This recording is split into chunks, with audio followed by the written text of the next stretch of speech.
because there were only 2 weeks that you Yes. had to prepare for mains. So in that as well, you have to identify what are your strengths and what are your weaknesses. Accordingly, manage your time.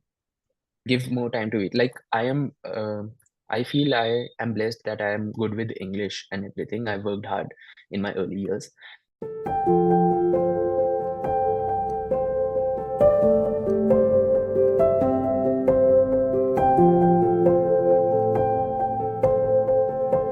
Hello, everybody. Today we have Aman with us. He has recently cleared NABARD IT exam. Congratulations, Aman, from the entire ixamBee team. We are so happy for you. Thank you, Thank ma'am. you. So, Aman, can you tell us a little bit about your profile? So I belong to Karnal district in Haryana, and I've pursued my BTech in computer science from Chandigarh Engineering College. After which, because from very early days since my school, I've wanted to pursue a career in civil services or government service. So I started preparing for civil services right after my college. So after 2 attempts at the civil services examination, I looked for other exams, cleared SSC CGL but did not join. And after that, I appeared for NABARD IT and cleared in the first attempt itself. Okay. So, how long have you been preparing for civil services? Civil services, I started preparing right after my college. That is 2019. Okay.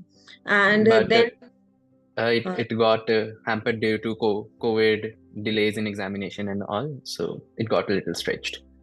okay. And so now, when you came to know about NABARD IT, first of all, how you came to know about that, and then why did you decide to switch from the administrative jobs to again the IT or specialist area? So basically, the core principle why I started preparing for civil services was because right from my early age, I have enjoyed working for other people, helping those in need. And for that reason, I've been associated with NGOs or orphanages. So that was the prime reason why I started preparing for civil services. Because I had an idea that my effort should bring a greater impact in others' lives. I had placement offers from 3 companies right after college, but I did not join because of the same reason. Because I wanted my to have my efforts to have great impact. And so while preparing for civil services, I knew about NABARD from early age itself because my entire family has been in government services. So while preparing for civil services, I got to know more about the organization, about the work it does, and what is the work profile of grade A officer. So I realized my efforts can be better utilized, and the skill set I have, my computer science degree, can be better utilized in NABARD. So I started preparing for NABARD after I'd secured the service. Okay. How did you start your preparation for NABARD IT? There is phase one, phase two, and then there is interview. So let's go one by one. So for phase one subjects, how did you start your preparation? What all sources did you use? So my basic idea for exam preparation is there are two areas how you have to prepare. First is you need to be thorough with the syllabus, and the second is find the union of syllabus with the previous year questions. There are certain areas that require greater effort, whereas certain areas where you can pass with lesser effort comparatively. So for phase one, I have been, due to my background, I have been fluent with English, reasoning, quants, and they are just you require merit. They're not counted in merit as such in this. So I did not focus on them. Basic preparation was for general awareness.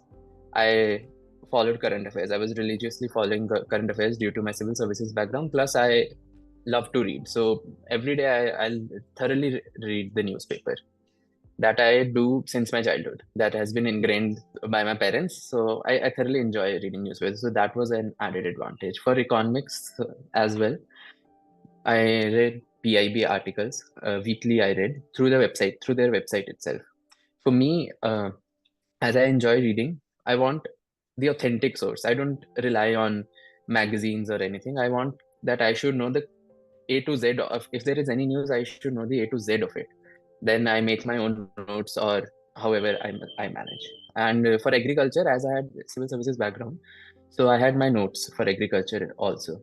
And I complemented those notes through certain, like I identify certain important topics, browsed through government university websites and made my notes. That's how I did for phase one. Okay. And what was your score in phase one? Because there were few merit sections and few qualifying sections.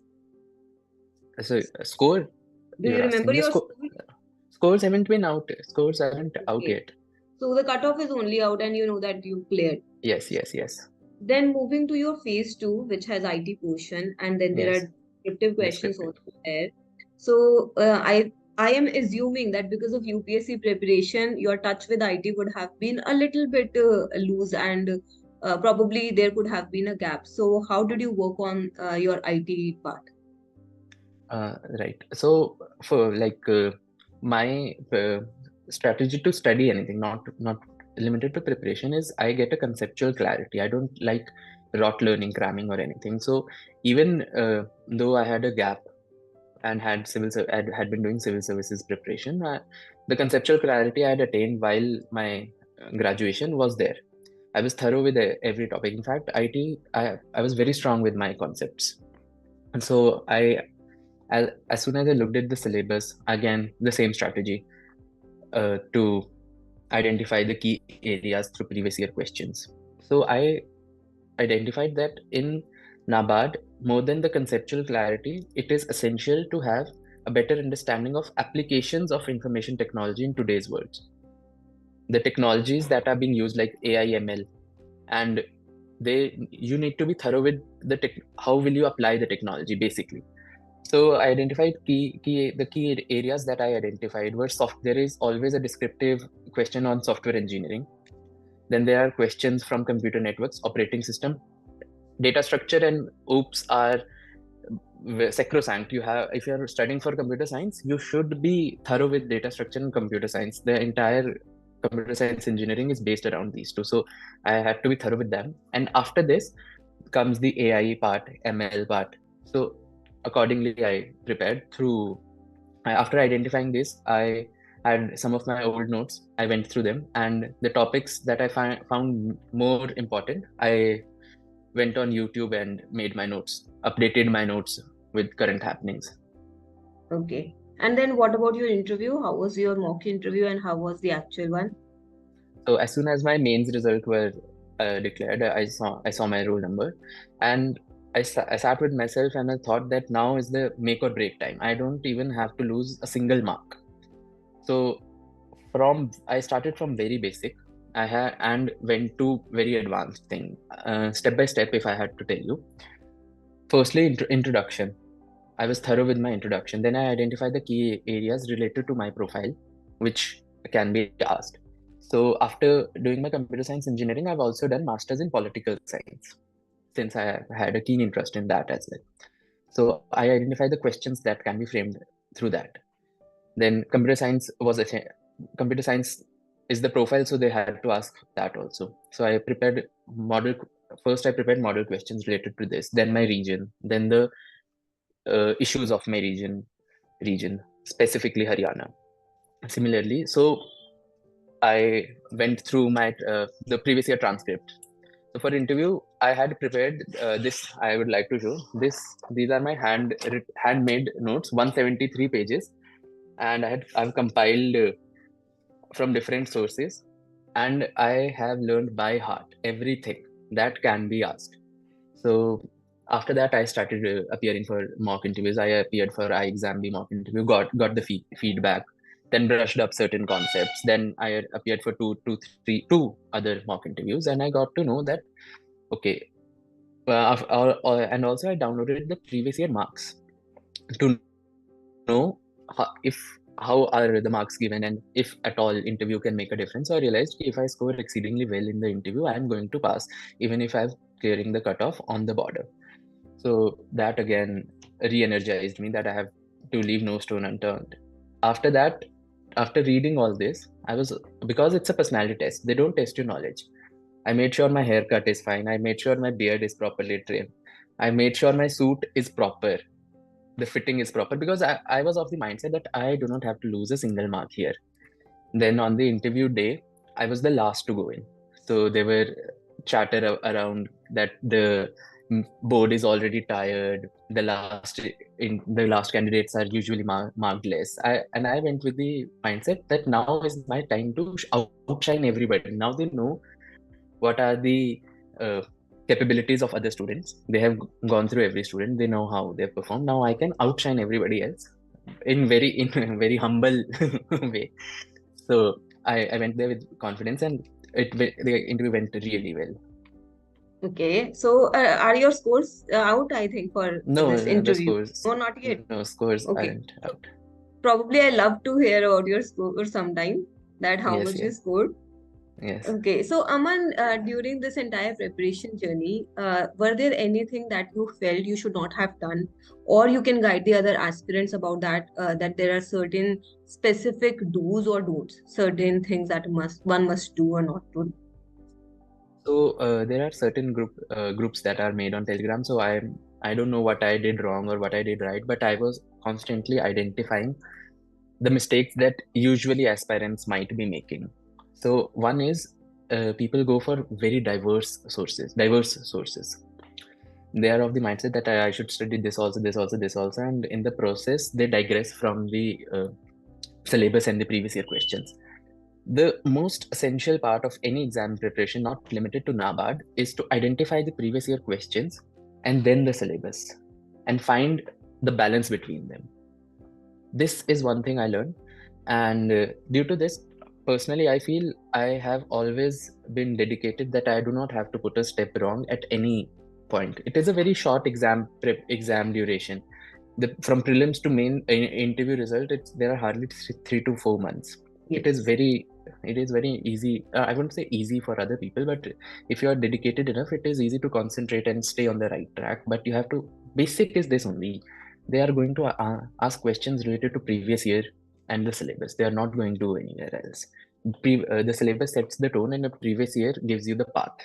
This is where you have to learn. So I stick to that only. And the other thing which I would like to share, the NABARD prelims result was declared in the first week of November, and we had all the festivals after that, Bhai Dooj, Diwali, and all these. That week is filled up with festivals. So as soon as the result was declared, I talked to myself. I made it sure that now this is the time, do or die. You don't this plus due to festivals, it is very easy to get distracted, and there were only 2 weeks that we had for mains, from prelims result to mains. So it was important that you were on track with your mains preparation prior to after you had completed prelims, and after that you had to stay consistent amidst all these festivities. So once you're clear in your head that why you're here, what is the final aim that you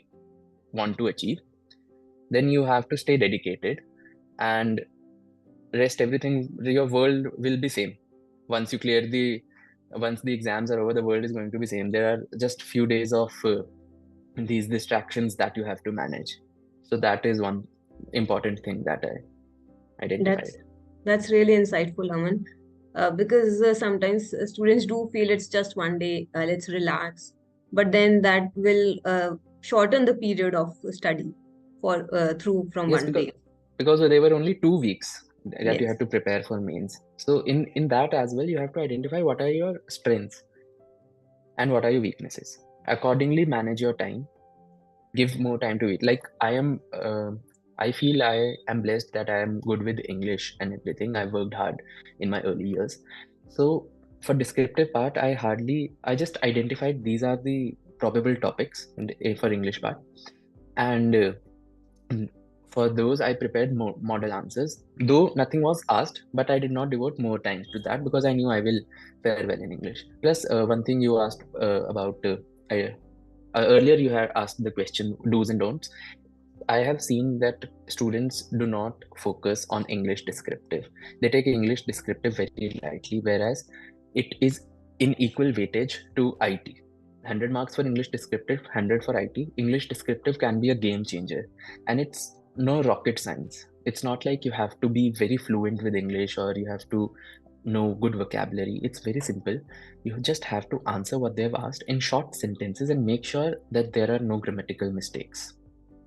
So English can be a game changer. That is one thing I have seen that aspirants do not devote much time on. okay. So, Aman, that was really very great journey and very inspiring journey. And I hope many students Thank you. take some learnings from you. At least go for conceptual clarity and that thorough reading part, so that they Yes, can they don't have to redo something again and again if their yes. concepts are strong. So, thank you, Aman, for giving us this Thank, opportunity to bring your journey to other aspirants, and thank you for sharing that with us. That will be thank all. you for having me here. Thank Thank you. you.